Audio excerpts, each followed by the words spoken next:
We are talking to a very, very busy man. His name is James Farentino, and of course you see him on Mary here on 10/11 Wednesdays at 7 o'clock in the p.m.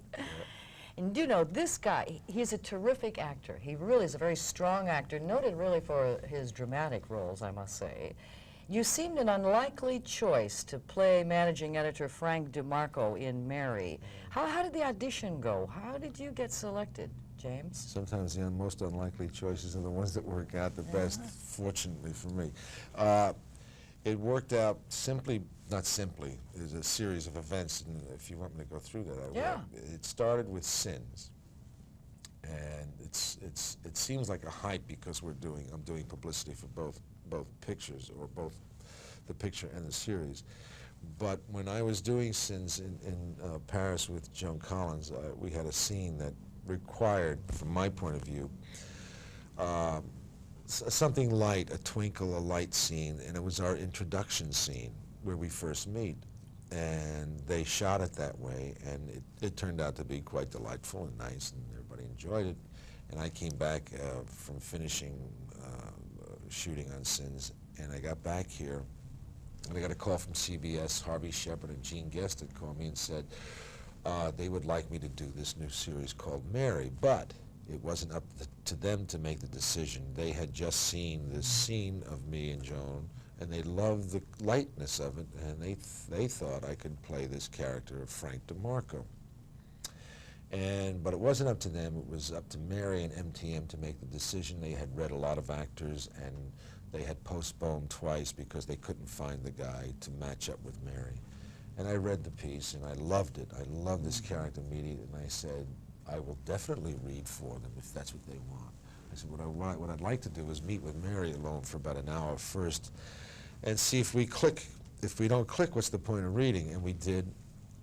And we worked on the scenes, and then I had the troops come in and read for them. And like I was saying, no one, and they told me this afterwards, after I got the job, no one in that room thought that I was right for it. No one in the room thought I could cut it. Yeah. They thought, no, this is wrong. This is before I got into the room.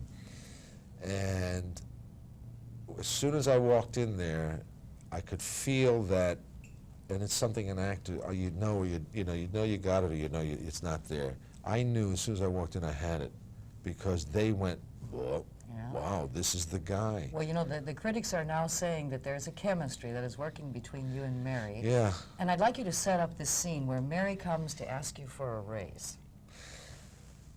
Well, she's been at the paper for a short period. This scene is almost self-explanatory. She's been at the paper a short time, and she's having, you know, financial problems because she's come from a magazine where she was making substantial money, and here she's had to cut her salary down to get the job. And I'm not ready to give her a raise, and I think you'll see why. Okay, well, let's watch. Frank, could I see you for a minute? Sure, Mary, what's on your mind? Well, I was just wondering if I could have a raise. A raise? Well, let's see. I know it's a little... No, wait a minute, Mary. Let's look into this. You've been here, what now, 6 weeks? 5.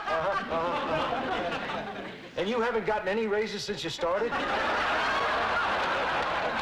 Well, you know, Frank, I know it's a little unorthodox, but I must tell you in all honesty that I do believe I am worth it.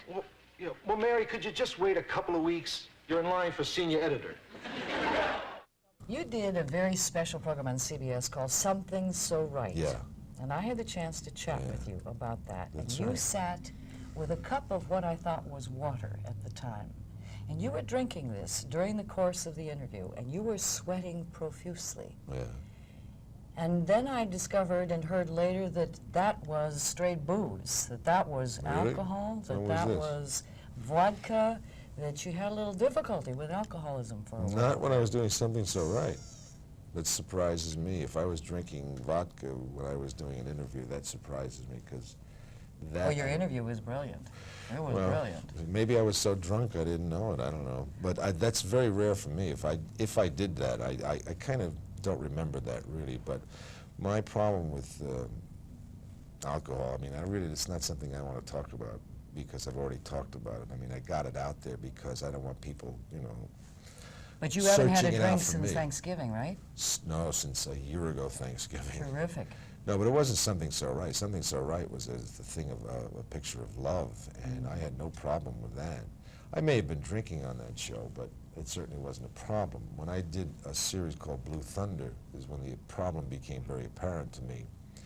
And I think it was because emotionally and psychologically I was doing something that I shouldn't have been doing for the money. And I couldn't get through that. And I think all of my weaknesses or my insecurities came out on that series. And so in a way it served a very good purpose doing that show because it showed me the problem that I really had. And from that moment on, when that show was off, thank God for me, that's when I faced the issue and stopped drinking. But the pressures have got to be great with people at you, Jimmy. The long hours, the demands, you blot it out, and alcohol can, soothe the pain. It's mostly when you're doing something that you really don't like, and you're doing it for reasons that you don't like either. I mean, when you do something, we all have to do certain jobs for money. I mean, you just can't survive on being creative and loving everything you do in this business. But when it's for only that reason, and there's no and that's the only compromise, that's when it becomes difficult, I think. And fortunately, since then, I haven't had to do that, and I don't think I'll ever do that again. Good for you. He's had some major changes in his life. He used to be married to Michelle Lee of Knots Landing, and now he's married to the lovely Deborah Maloney of Capitol. Right. 2 actresses. Well, actually, I've been married to 3 actresses. 3? Who else? Elizabeth Ashley was my first wife. You don't learn, do you? You're going to do it until you get it right? No, I learned a lot. I mean, that's part of why I am who I am, and that's part of why I'm able to work with the women that I work with, because the women I've been married to, I have the greatest deal of respect for, and they're very strong-willed women. Are you still friends? Oh, absolutely. My wife for 15 years, Michelle, you better believe I'm friends. We have a 16-year-old son, and we are more than just friends. We're very close. And that's why I'm able to play the roles like with Mary or Sins with Joan Collins, because I have a great deal of respect for the people I've been involved with, and I'll never lose that love that I have for them. Well, it shows, and particularly wait till you see him in Sins, which is airing February 2nd, 3rd, and 4th right here on 10/11. He gets to play all of these wonderful love scenes with Joan Collins.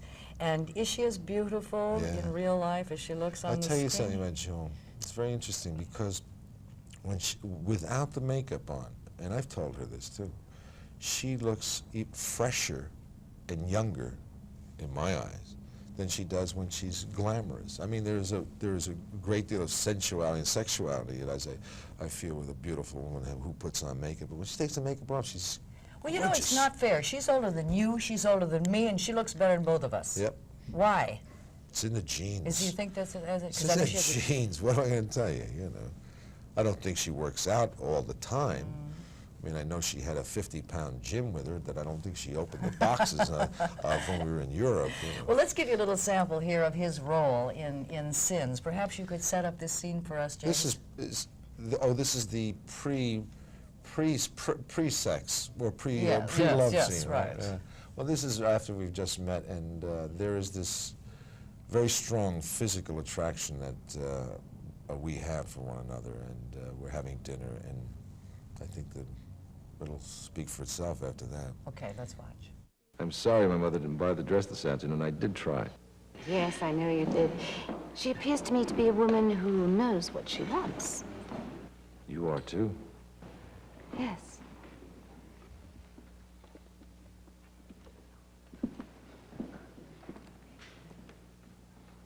Well, perhaps we should look at the menu. James Farentino, very busy. You watch him here as Frank DeMarco, managing editor on Mary. He's doing a terrific job, and Sins. Hey. Thank you. Nice to see you, Jim. Nice to see you. Please stay tuned. There's a lot more to come as the morning show continues.